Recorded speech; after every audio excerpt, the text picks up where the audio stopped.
Bonjour mesdames et messieurs, chers frères et sœurs dans le Seigneur, que la grâce de notre Seigneur Jésus-Christ soit avec vous. Je salue aussi tous ceux qui écouteront cette vidéo qui ne sont pas des chrétiens. Alléluia.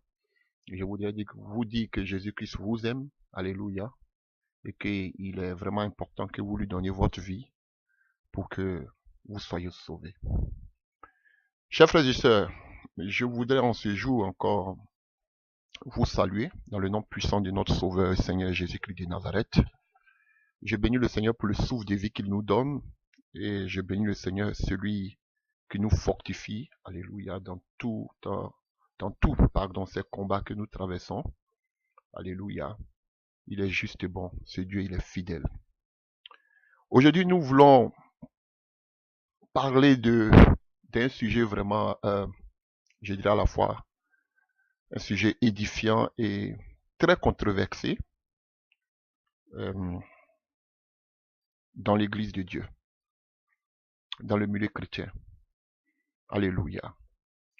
Beaucoup d'interrogations en ce qui concerne ce sujet que nous allons traiter aujourd'hui.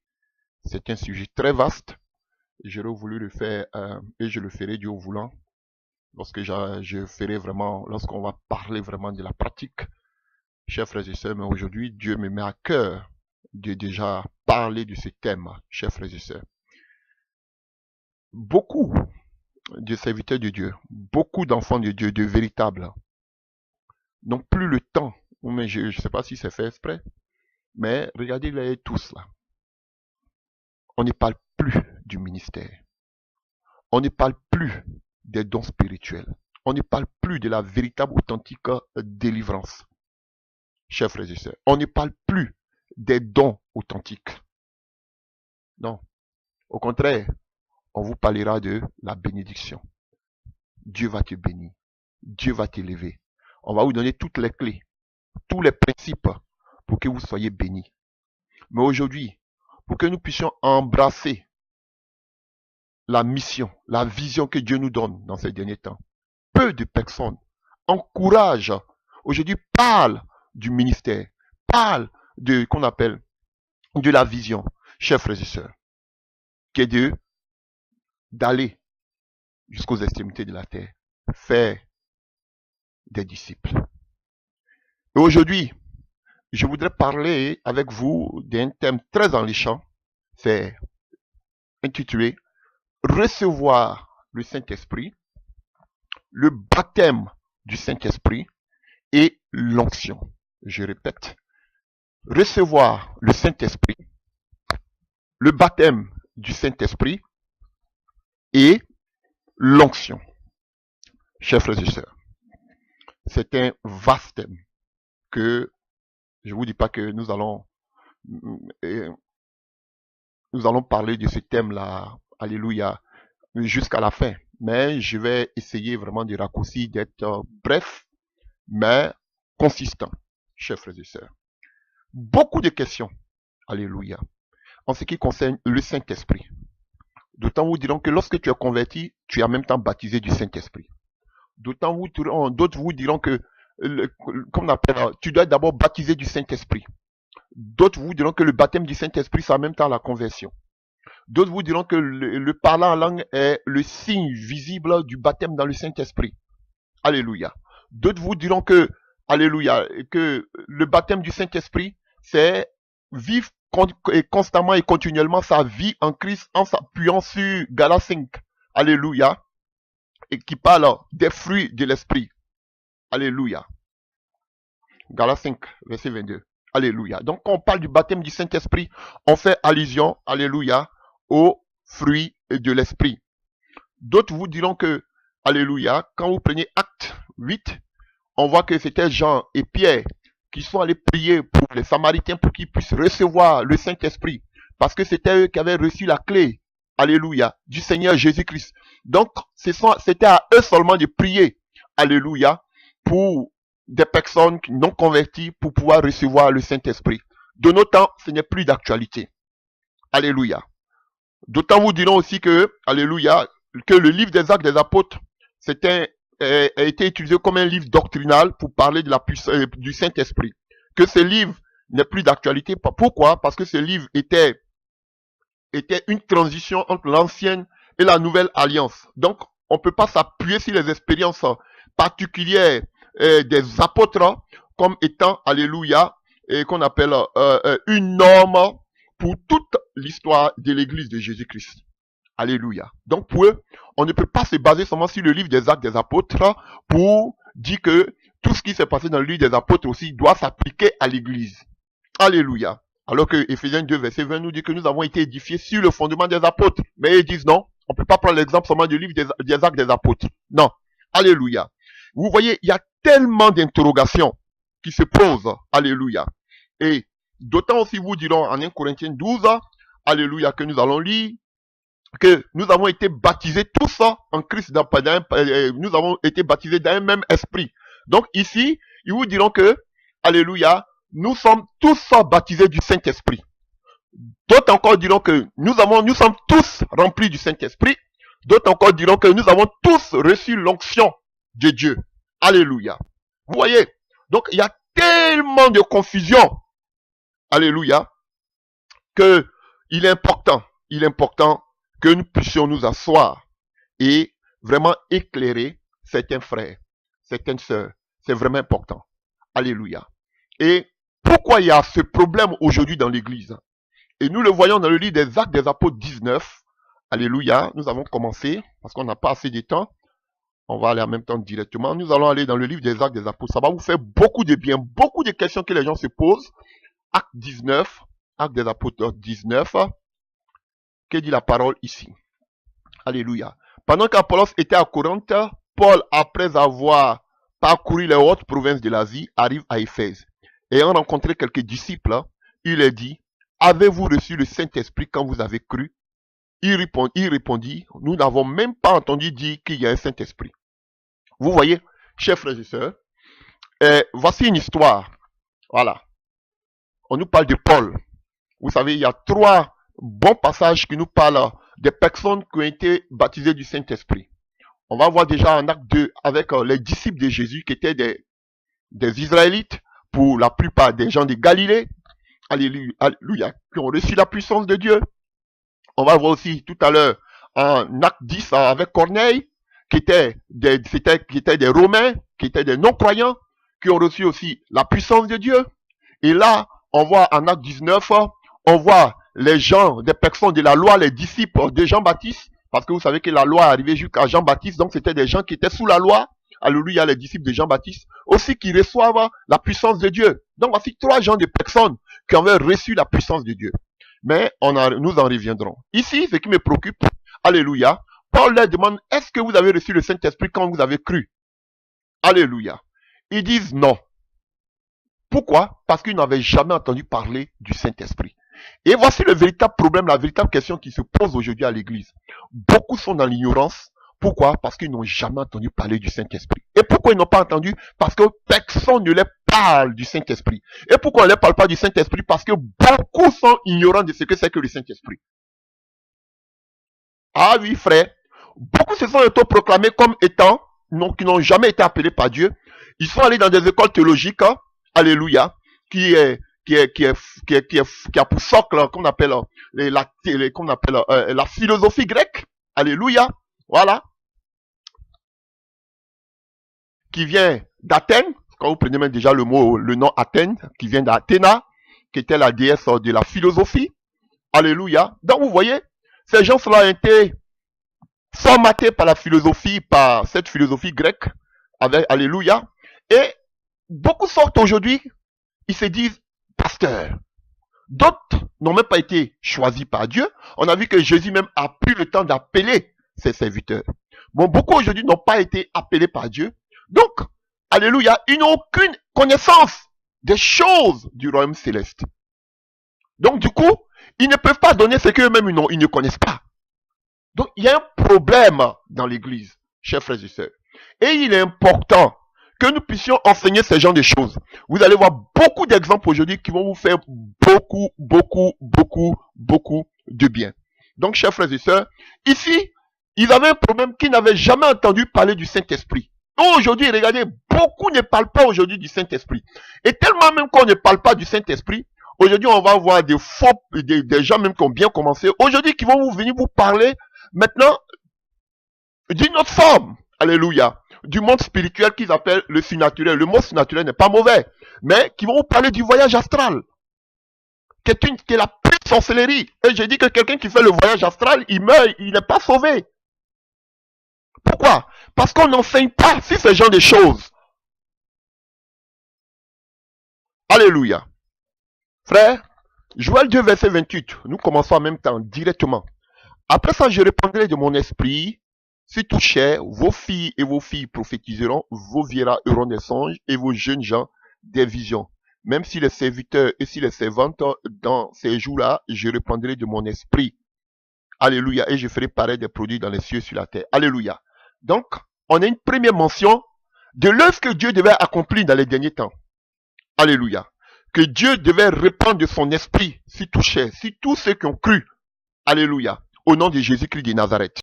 Alors, Matthieu 3, à partir du verset 11, nous dit, Alléluia, moi, je vous baptise d'eau. C'est Jean-Baptiste qui parle ici, pour vous emmener à la repentance. Mais celui qui vient après moi est plus puissant que moi, et je ne suis pas digne de porter ses souliers. Lui, il vous baptisera du Saint-Esprit et du feu. Donc, c'est Jésus-Christ qui devait nous baptiser du Saint-Esprit dont avait parlé Joël. Et aussi de feu. Le baptême de feu, comprenez que c'est la coupe du Seigneur. Et qui parle de la coupe parle aussi de la souffrance. Voilà. Donc, les gens ne veulent pas aujourd'hui du baptême de feu. Aujourd'hui, ils veulent qu'on appelle la gloire, mais ils veulent pas du baptême de feu, qui est le baptême de souffrance. Alléluia. Voilà. Donc, on nous dit ici que c'est Jésus qui devait nous baptiser du Saint-Esprit. Alléluia. On va pas à pas.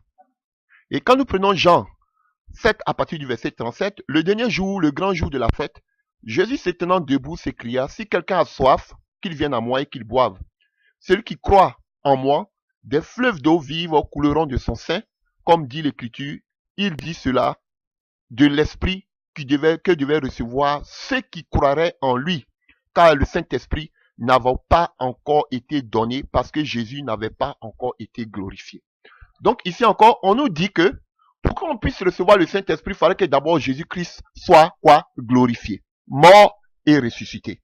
C'est ça la foi. Vous voyez, on va pas à pas. Alléluia. Et maintenant, chers frères et sœurs, nous voulons voir les trois principes du Saint-Esprit dans la vie d'un chrétien. Tellement de confusion. Alléluia. Nous allons voir les trois principes, ou bien les trois actions du Saint-Esprit dans la vie d'un chrétien. C'est important. On va les décortiquer pas à pas. C'est un long thème. Et pour cela, nous allons aller dans le livre de Jean 14, à partir du verset 17.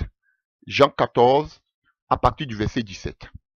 Jean 14, à partir du verset 17, que nous dit la parole de Dieu. Vous, excusez-moi, on peut prendre à partir du verset 12. En vérité, je vous le dis, celui qui croit en moi fera aussi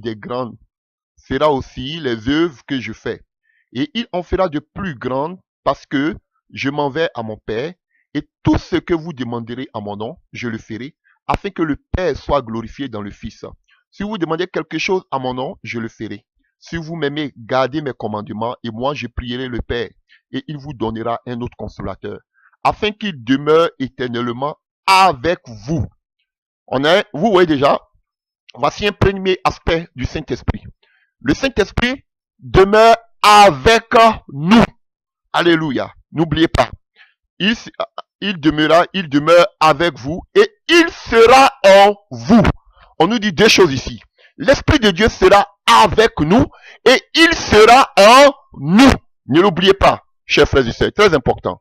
Et acte 1, à partir du verset 5, Jésus dit à ses disciples, ce n'est pas à vous de connaître le temps ou le moment que le Père a fixé de sa propre autorité, mais vous recevrez une puissance, le Saint-Esprit survenant sur vous, et vous serez mes témoins à Jérusalem, dans toute la Judée, dans la Samarie et jusqu'aux extrémités de la terre.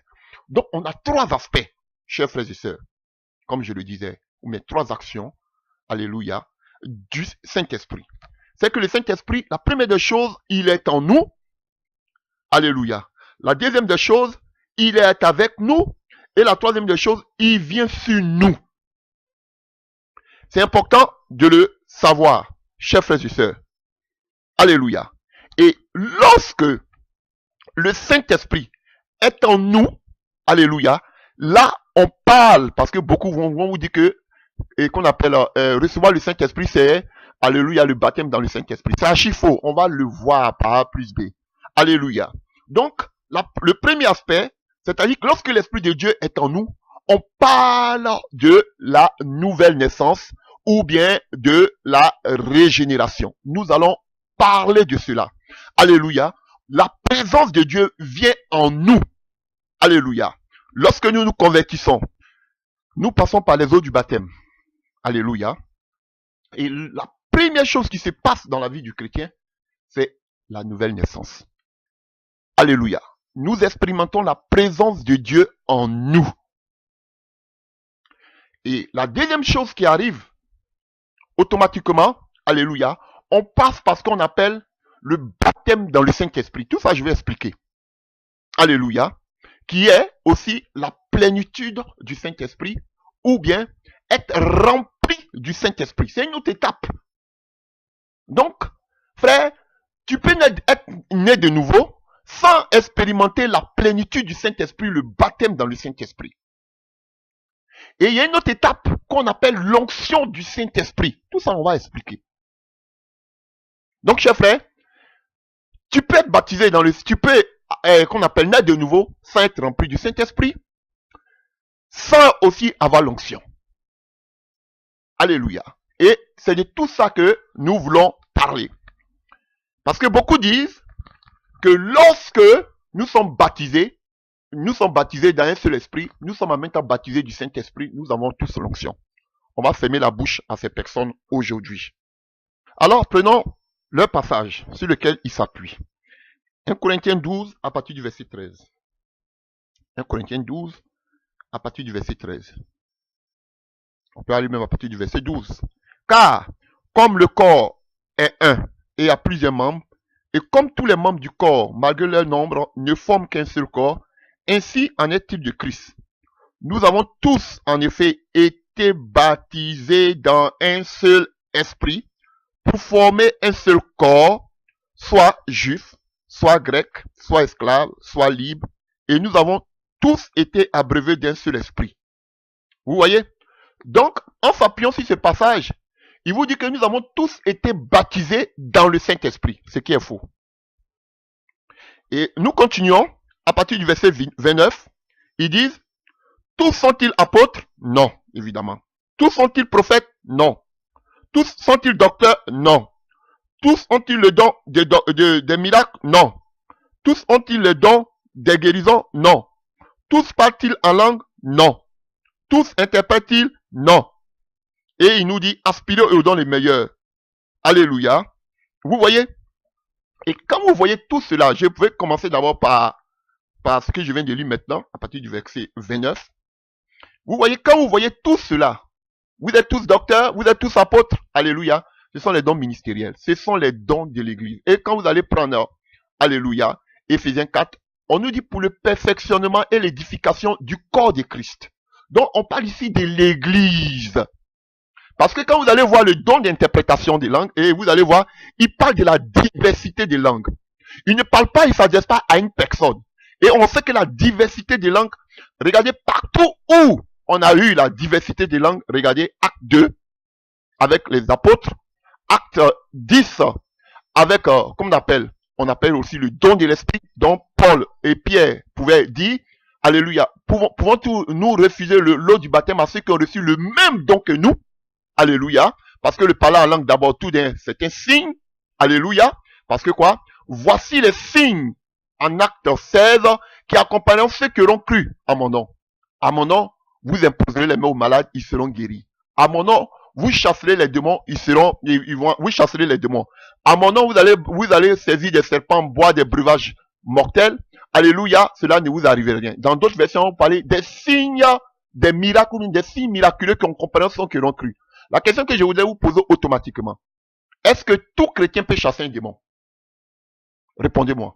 Si oui, est-ce que tout chrétien peut prier pour quelqu'un et il sera guéri?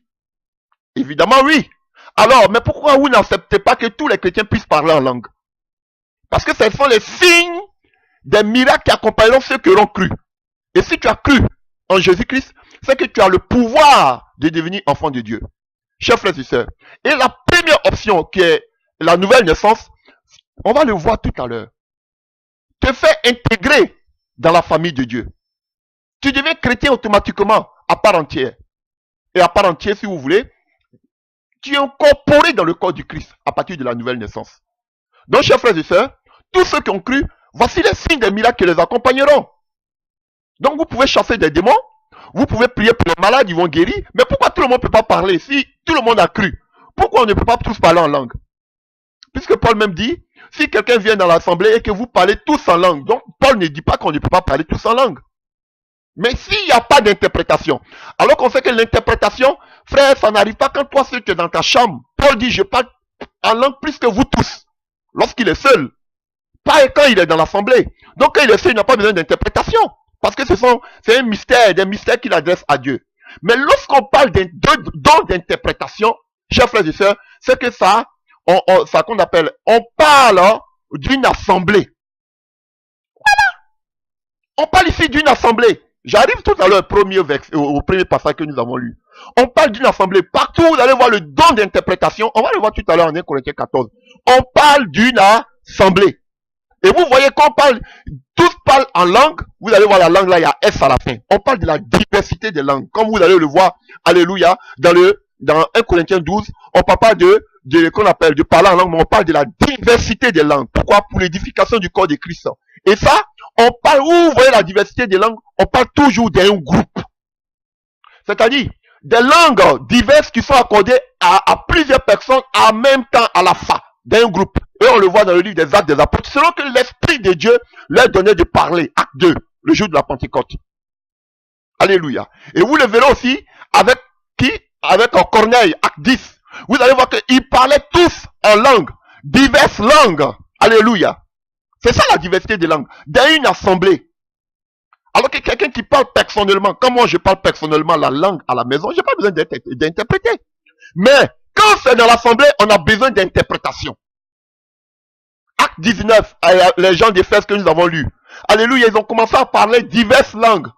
Et vous allez voir quand on parle des langues, oui, ils commencent à parler en langue, vous allez voir toujours qu'il y a S. Pour vous dire que c'est plusieurs langues différentes. Et là où il y a plusieurs langues différentes, on a besoin toujours d'interprétation. Quand c'est dans l'église, là on a besoin d'interprétation. Mais quand vous parlez en langue seule à la maison, est-ce que vous avez besoin que quelqu'un interprète? Vous parlez à Dieu, Dieu vous parle. Vous voyez, des erreurs, ils prennent ça et puis vous balancent à la face. Alléluia. Évidemment que les diversités de langues, tout le monde n'est pas appelé à avoir ce qu'on appelle la diversité des langues. Dans l'assemblée. Alléluia. Donc, c'est normal. Parce que vous allez voir que la diversité des langues, on met la diversité des langues dans les dons spirituels dans 1 Corinthiens 12. On dit à d'autres, on a donné la parole de connaissance, la sagesse, à d'autres, la diversité des langues, à d'autres, l'interprétation. Bon, il n'y a même pas l'interprétation. Alléluia. Dans 1 Corinthiens 12, verset 10, on parle aussi de la, qu'on appelle des diversités des langues, un autre, l'interprétation des langues. Vous voyez toujours l'interprétation des langues, pas l'interprétation d'une langue, mais l'interprétation des langues. Donc, partout où vous allez voir l'interprétation des langues, c'est qu'il s'agit d'une assemblée. Et partout où il y a eu diversité des langues, c'est lorsqu'ils étaient beaucoup, des groupes, donc des langues différentes, à un moment bien précis donné, tout le monde parle la langue, mais diverses langues. Donc, il faut interpréter dans l'assemblée. Paul nous le dit en 1 Corinthiens 14.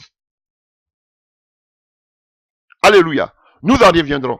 Alors, revenons au passage que j'avais lu en haut, précédemment. Alléluia. Nous avons tous été baptisés d'un seul esprit pour former un seul corps, soit juif, soit grec, esclave, soit libre, ainsi de suite. Chers frères et sœurs, de quel baptême Paul parle ici? Il ne parle pas du baptême dans le Saint-Esprit, c'est une erreur. Je vais vous le démontrer. C'est une erreur. Alléluia. Ici, Paul parle du baptême de la nouvelle naissance. Il parle de la nouvelle naissance. Alléluia. La présence de Dieu en toi. Lorsque tu as accepté Jésus comme ton Seigneur et ton Sauveur personnel, tu passes par les eaux du baptême. Alléluia. Voilà. Maintenant, l'Esprit de Dieu vient en toi. C'est de ça Paul parle. Et on va voir des exemples. À tous ceux qui l'ont reçu, là, le pouvoir de devenir enfant de Dieu par son esprit qui vient en vous. Mais ce n'est pas le baptême du Saint-Esprit. Prenons certains passages, nous allons voir. Alléluia. Oh, Seigneur, aide-nous. Vous voyez, et beaucoup sont dans la confusion. Vous allez voir ce passage. Nous tous qui avons été baptisés en Jésus-Christ, donc c'est ça le baptême du Saint-Esprit. C'est archi faux. Romains 6, à partir du verset 3 à 4. Alléluia. Romains 6, à partir du verset 3 à 4. Si vous voulez, à partir du verset 1. Romains 6 à partir du verset 1. Que dirons-nous donc? Demeurions-nous dans le péché afin que la grâce abonde? Loin de là. Nous qui sommes morts au péché, comment vivrons-nous encore dans le péché? Ignorez-vous que nous qui avons été baptisés en Jésus-Christ, c'est en sa mort, compris, que nous avons été baptisés. Nous avons donc été ensevelis avec lui par le baptême en sa mort. Chers frères et sœurs, afin que comme Christ est ressuscité des morts, vous voyez, on parle de la foi ici, par la gloire du Père, de même nous aussi nous marchons en nouveauté de vie. En effet, nous sommes devenus une même plante avec lui. Par la conformité à la mort, nous serons aussi par la conformité de sa résurrection. Vous voyez, chers frères et sœurs, et il continue pour dire que sachant que notre vieil homme a été crucifié avec lui, afin que le corps du péché fût détruit. Donc vous voyez, nous marchons en nouveauté de vie. Nous avons été baptisés. Vous voyez, là-bas il a dit, comme on a dit d'ailleurs Corinthiens là, nous tous qui avons été baptisés en Christ. Et de ce baptême-là, il parle du quoi? Il parle du baptême de la mort et de la résurrection de Jésus-Christ, afin que nous marchions en nouveauté de vie. Donc quand Paul dit que nous avons été tous baptisés dans le même esprit, il parle de quoi? Il parle de la nouvelle naissance. Et qui provoque la nouvelle naissance en nous? C'est le Saint-Esprit. C'est un processus. C'est le Saint-Esprit qui opère en nous ce changement. À partir de la mort et la résurrection, c'est à partir de là, la loi de l'Esprit, que notre vie chrétienne commence. Donc il dit que nous avons tous été baptisés dans un seul esprit. Alléluia. On voit ici que nous avons été baptisés en Jésus-Christ par sa mort et par sa résurrection afin que nous marchions en nouveauté de vie. Il ne parle pas du baptême dans le Saint-Esprit. Il parle du début de la vie chrétienne. La nouveauté qu'on appelle la nouvelle naissance, la régénération. Erreur. Continuons encore. On va fermer la bouche de certains. Romains 8, à partir du verset 9. Pour vous, vous ne vivez pas selon la chair, mais selon l'esprit. Si du moins, l'esprit de Dieu habite où? En vous. Vous comprenez? Si l'esprit de Dieu habite quoi? En vous. Vous ne vivrez plus selon la chair. La nouvelle naissance. On a fait l'enseignement sur la nouvelle naissance. On ne vit plus. Dieu tue la chair. Il tue les sentiments. L'esprit de Dieu en nous. Alléluia. C'est lui qui opère ce processus, pas de notre propre force. Donc, pourquoi? Parce qu'on a l'Esprit de Dieu en nous. Donc, quand tu te convertis, la première des choses que l'Esprit de Dieu fait, c'est de travailler au-dedans, dans ton être intérieur. Ce qu'on appelle la régénération, la nouvelle naissance. C'est pas le baptême dans le Saint-Esprit. Alléluia. Si du moins l'Esprit de Dieu habite en vous, si quelqu'un n'a pas l'Esprit de Christ, il ne lui appartient pas. Et si Christ est en vous, le corps est vrai est mort à cause du péché, mais l'esprit est vie à cause de la justice. Et si l'esprit de celui qui a ressuscité Jésus d'entre les morts habite en vous, celui qui a ressuscité Christ d'entre les morts rendra aussi la vie à vos corps morts de par son esprit qui habite en vous. Vous voyez? Oh, alléluia. Oh, merci Seigneur pour ta présence. On parle de la nouvelle naissance. Et vous dites que ça, c'est le baptême du Saint-Esprit. Ce n'est pas le baptême du Saint-Esprit. C'est, alléluia, la nouvelle naissance, la régénération, l'Esprit de Dieu qui change, alléluia, vos anciennes habitudes. C'est la nouvelle naissance, la régénération ou la naissance d'en haut. Vous voulez l'appeler comme vous voulez. Encore deux exemples. Galates 4, à partir du verset 4.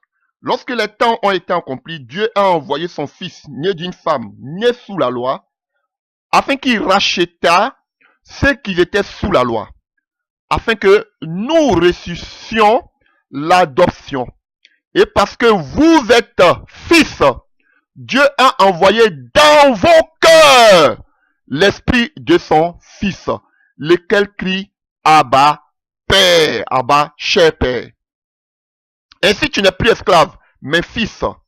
Et si tu es fils, tu es aussi héritier. Et Dieu, par Christ autrefois, ne connaissant pas Dieu, vous serviez des dieux qui ne sont pas de leur nature. Mais à présent que vous avez connu Dieu, ou plutôt que vous avez connu Dieu comme... comment retournez-vous à ces fables et pauvres rudiments auxquels de nouveau vous voulez être asservis encore? Alléluia. Vous voyez? Donc, l'Esprit de Dieu habite en vous. Vous devenez enfant de Dieu. Frère, la nouvelle naissance t'introduit dans la famille de Dieu. Tu deviens enfant de Dieu. Donc, quand tu te baptises, au nom de Jésus-Christ de Nazareth, l'Esprit de Dieu vient habiter en toi. Et il commence à opérer le changement, la transformation. C'est progressif, hein? On a vu ce que c'est que la nouvelle naissance. Donc, tu n'es pas rempli du Saint-Esprit. Mais l'Esprit de Dieu seulement habite en toi. Mais tu n'es pas rempli. Et pourquoi il vient en toi? Il vient en toi pour changer ton ancienne identité. Alléluia. Il vient en toi pour changer ton être intérieur. Changer tes habitudes. Changer tes pensées. Changer qu'on appelle. Il te dit que tu es enfant de Dieu. Tu n'es plus étranger, tu n'es plus esclave du péché, mais maintenant tu deviens enfant de Dieu parce que on était tous sur la loi du péché. Maintenant on est sur la loi de la grâce, de l'esprit. La grâce qu'on appelle la foi, la mort et la résurrection de Christ. Alléluia. Donc l'Esprit de Dieu opère en toi, à l'intérieur, parce que tu as l'Esprit de Dieu en toi. Donc quand tu te convertis, l'Esprit de Dieu vient en toi, mais tu n'es pas rempli du Saint-Esprit. C'est la réalité biblique. Et voyons ce que fait le Saint-Esprit en nous. Alléluia.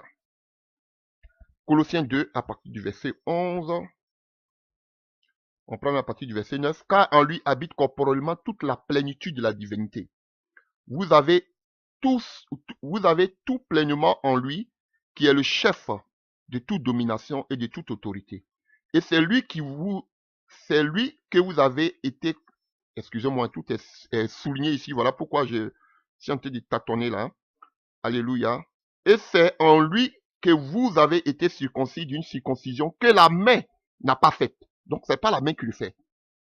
Alléluia. N'a pas faite, mais de la circoncision de Christ, qui consiste dans le dépouillement du corps de la chair, ayant été ensevelis avec lui par le baptême, vous êtes aussi ressuscités en lui et avec lui par la foi, par la puissance de Dieu qu'il a ressuscité des morts. Vous étiez morts par vos offenses, par l'incirconcision de votre chair. Il vous a rendu à la vie avec lui. Alléluia. Vous voyez? Donc, cette circoncision, c'était le péché. Maintenant, l'Esprit de Dieu vient nous circoncire. Alléluia. Il tue la chair. Vous avez vu? Donc, il vient tuer la chair en nous. Voici la nouvelle naissance. C'est ce que l'Esprit de Dieu, quand nous avons été baptisés dans l'Esprit, c'est ce que l'Esprit de Dieu fait en nous. Vous voyez, on parle du baptême. Lorsque nous sommes passés par les eaux du baptême, automatiquement l'Esprit de Dieu commence à travailler en nous. Et voyons cela rapidement, Galates 3, verset 27, verset 26. Car vous êtes tous les fils de Dieu par la foi en Jésus-Christ. Vous tous, qui avez été baptisés en Christ, vous avez revêtu Christ. On ne dit pas qu'on a revêtu la puissance, mais on a revêtu Christ. Donc, nous tous qui avons été baptisés, vous voyez, dans un seul esprit, qu'on appelle l'esprit de Jésus-Christ. Nous avons tous revêtu Christ. Donc, nous devenons enfants de Dieu. Deux choses que le Saint-Esprit fait par la nouvelle naissance. La première des choses, il nous fait adhérer dans la famille de Dieu. Alléluia. Et il transforme notre chair. Il tue notre chair. Alléluia. Petit à petit. Alléluia. Il opère, si vous voulez. Il exerce ce qu'on appelle une chirurgie spirituelle dans nos vies, dans notre être intérieur. Un changement qu'il effectue progressivement. Alléluia. Notre ancienne manière de voir. Alléluia. Nous qui marchons par la chair, par les désirs de la chair, vous pouvez voir dans le livre de Galates. Alléluia. Maintenant, c'est ce qu'il commence à tuer en nous. Alléluia. Pour mettre maintenant en nous, Galates 5, verset 22, les fruits de l'esprit. Ça, c'est la première œuvre du Saint-Esprit en nous. Vous voyez, on l'a vu déjà. Donc, chers frères et sœurs, cela ne veut pas dire que nous sommes baptisés dans le Saint-Esprit. Qui parle du baptême dans le Saint-Esprit parle de la plénitude, être rempli. Nous allons le voir tout à l'heure. Alors, prenons quelques exemples. Vous allez être choqués. Vous allez voir que c'était la même chose avec les disciples, c'était la même chose avec Jésus, c'était la même chose avec Moïse. La même chose. Luc 1. Luc 1, à partir du verset 35. Gabriel lui répondit à Marie. L'ange lui répondit, le Saint-Esprit viendra sur toi, et la puissance du Très-Haut te couvrira de son ombre.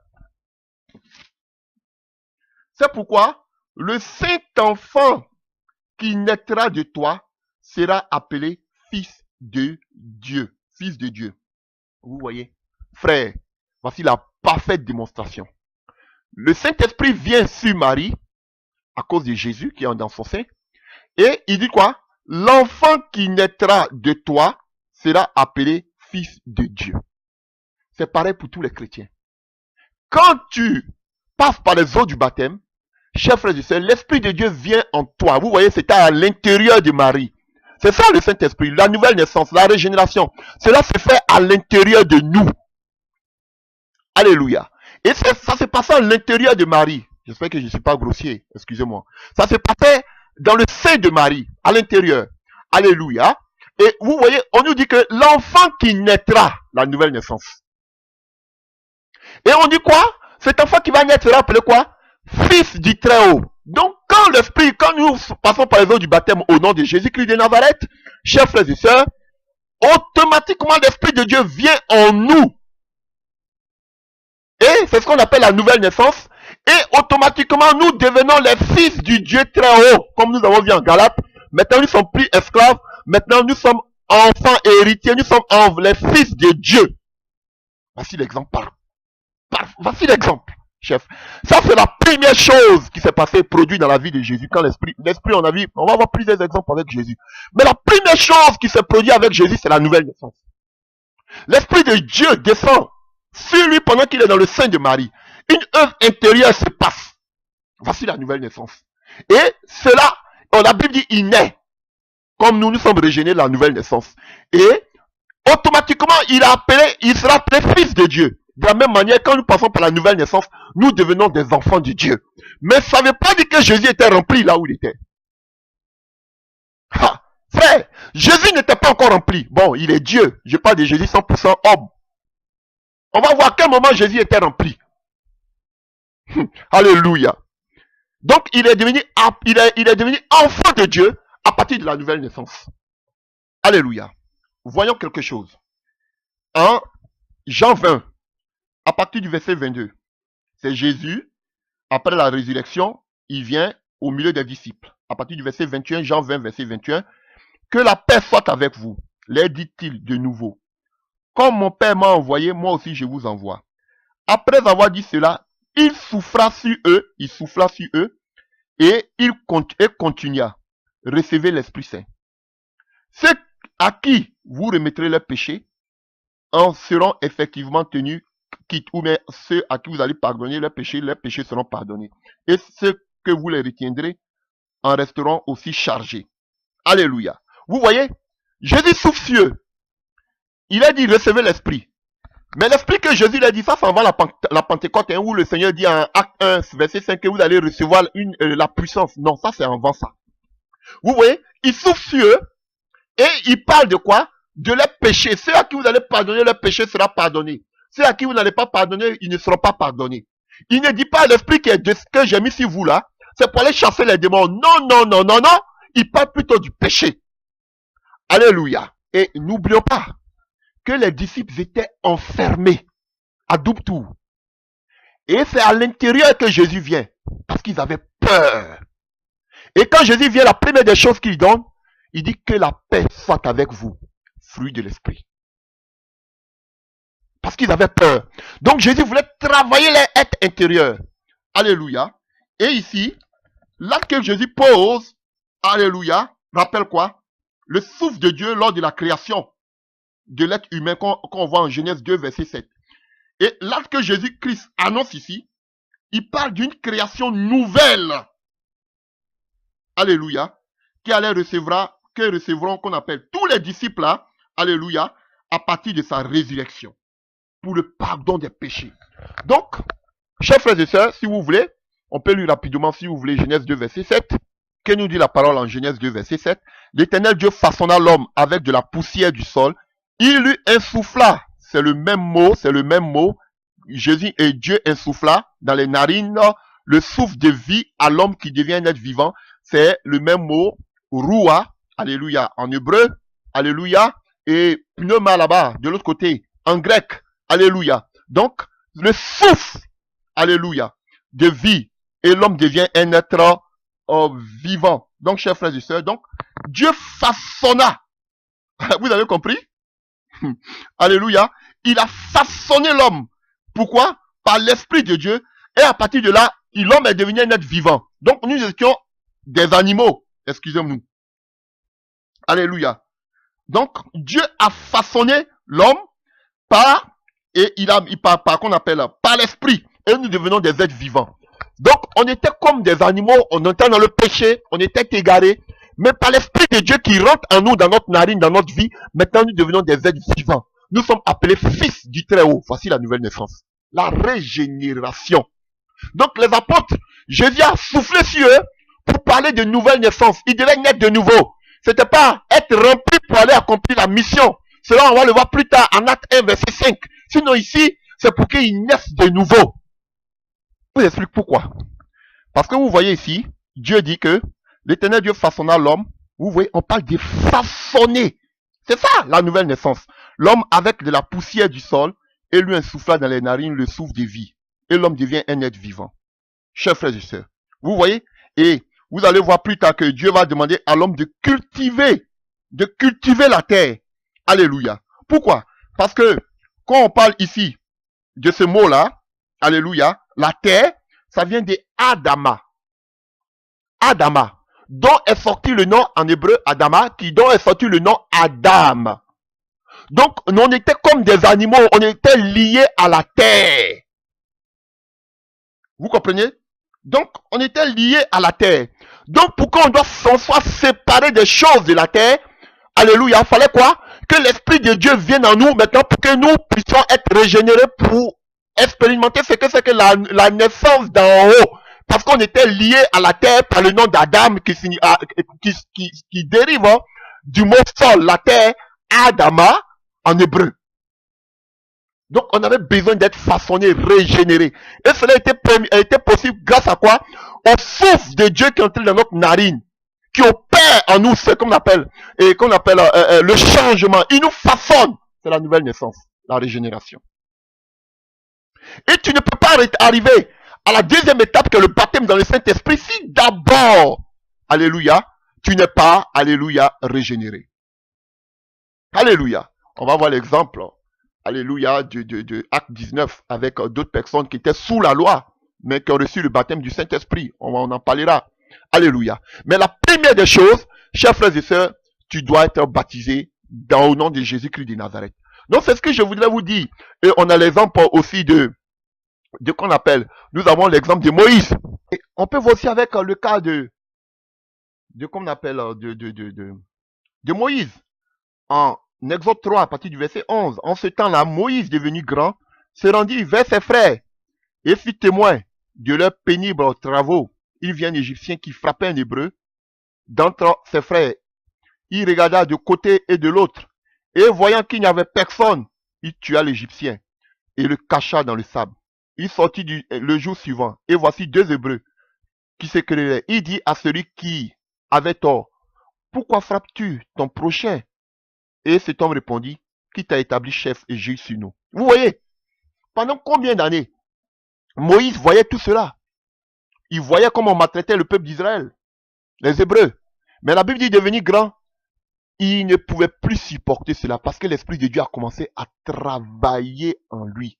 Et il peut même dire, alléluia, aux deux Hébreux, mais pourquoi tu frappes ton prochain? Frère, la compassion a commencé à entrer dans la vie de Moïse. L'Esprit de Dieu a commencé à opérer dans son être intérieur. Là, il n'avait pas encore reçu l'onction. On va arriver à là, chers frères et sœurs. Vous voyez, mais l'Esprit de Dieu avait déjà commencé à travailler le cœur de Moïse. Moïse pouvait avoir maintenant les sentiments parce que le temps de Dieu était arrivé. Donc, chers frères et sœurs, c'est important. Donc, quand on dit on était tous baptisés dans un esprit, on parle de la mort et de la résurrection de Christ. Rien à voir avec le baptême de l'esprit. Et la première étape ou la première œuvre effectuée par le Saint-Esprit, c'est de venir en nous. L'Esprit de Dieu sera en vous. Donc, frère, il opère en nous, alléluia, par ce qu'on appelle la régénération ou la naissance d'en haut, mais la nouvelle naissance. Frère, ça c'est la première étape. Nous passons automatiquement à la deuxième étape, qui est le baptême maintenant du Saint-Esprit. Alléluia. On a vu que Jean nous avait dit que Jésus nous baptiserait d'esprit et de feu. Effectivement, nous avons vu que lorsque Jésus vient, en acte 1, verset 19, verset qu'on appelle 5, nous avons vu. Alléluia. Vous serez dans peu de jours, vous serez baptisés du Saint-Esprit. Lui-même, il est dit ici. Alléluia. Comme il se trouvait avec eux, il leur recommanda de ne pas s'éloigner de Jérusalem, mais d'attendre ce que le Père avait promis. Ce que je vous ai annoncé, leur dit-il, car Jean a baptisé d'eau, mais vous, dans un peu de jours, vous serez baptisés du Saint-Esprit. Donc Jésus dit que, Jean-Baptiste a dit que Jésus baptiserait du Saint-Esprit, et Jésus même lui dit, vous serez baptisés du Saint-Esprit. Alléluia. Et il continue. Alors les apôtres réunis lui demandaient, Seigneur, est-ce en ce temps que tu rétabliras le royaume d'Israël? Il leur répondit, ce n'est pas à vous de connaître le temps ou les moments que le Père a fixé de sa propre autorité, mais vous recevrez une puissance, le Saint-Esprit survenant sur vous. Donc, ici, le baptême du Saint-Esprit, c'est une puissance. Alléluia. Qui fait quoi? Qui survient maintenant plus en nous, comme on l'a vu tout à l'heure, mais maintenant, il arrive sur nous. Haha. On a dit que le Saint-Esprit, il sera en nous, avec nous et sur nous. On a vu que qu'on appelle la nouvelle naissance, c'est en nous. Maintenant, Jésus dit ici que qu'on appelle le baptême du Saint-Esprit, alléluia. Maintenant, qu'est-ce qu'il fait? Le baptême du Saint-Esprit, c'est recevoir une puissance et il sera sur nous. Alléluia. Chers frères et sœurs. Et vous voyez, je vous ai pris tout à l'heure Marc 16, voici les signes des miracles qui accompagneront, mais dans d'autres versions on dit voici les miracles qui accompagneront ceux qui l'ont cru.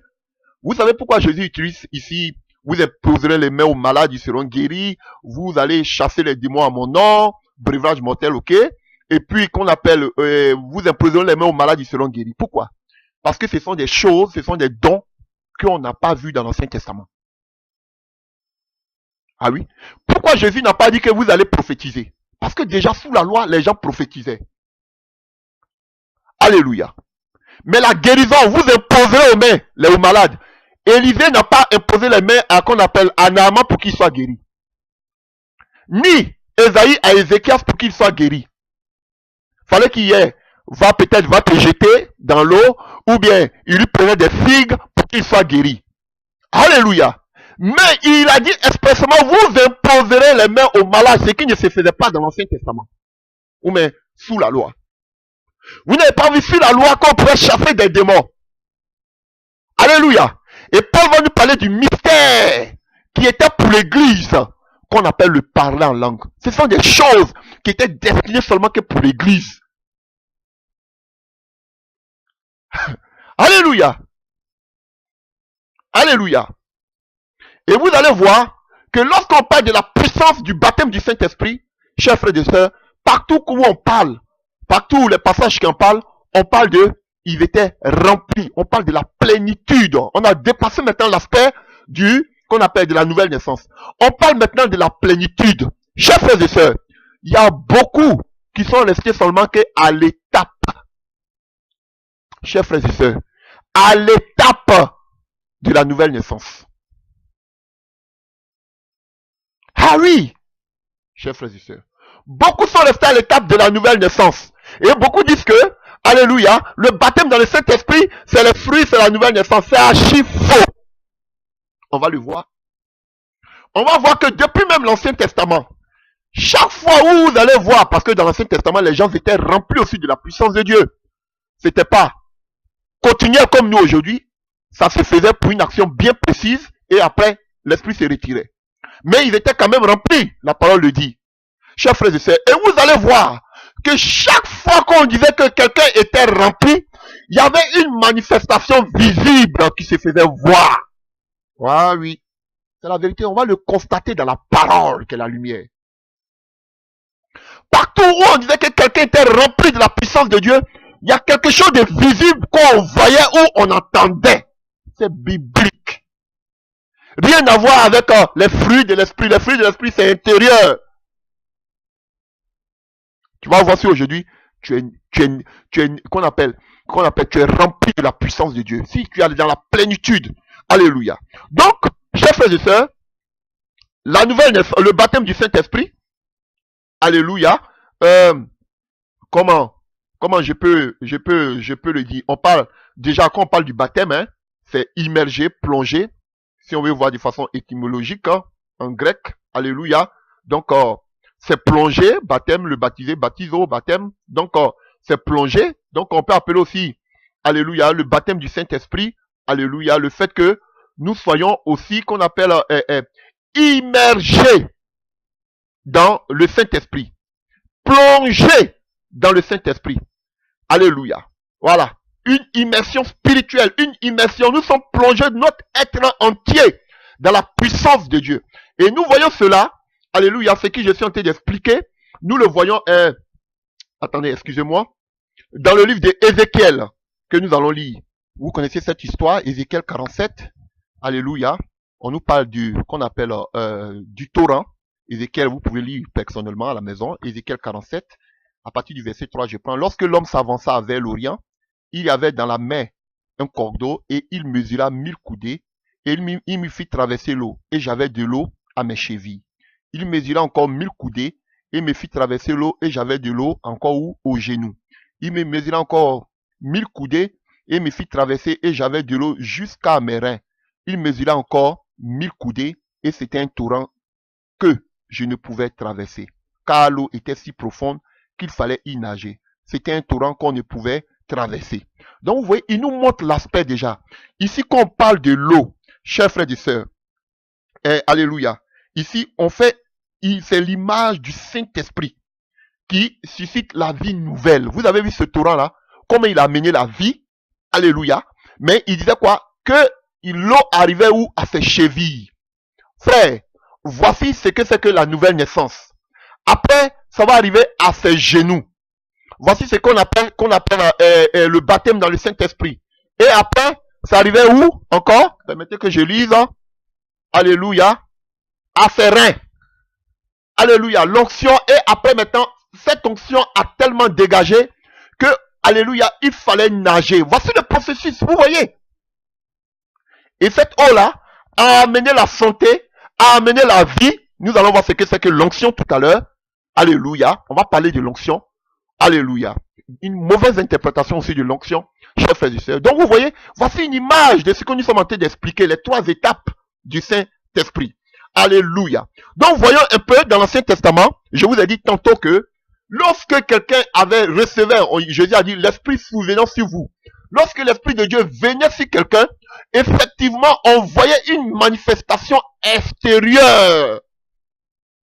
Alléluia. Où on entendait quelque chose qui était visible à l'œil nu. Ou bien on attendait. Alléluia. C'était plus quelque chose qui était interne, comme la nouvelle naissance. Et voyons des exemples. Les gens aujourd'hui disent qu'on n'a plus besoin du Saint-Esprit. Alléluia. Parce qu'aujourd'hui, les gens utilisent aujourd'hui la stratégie. Alléluia. Des stratégies. Alléluia. Ils utilisent aujourd'hui l'argent.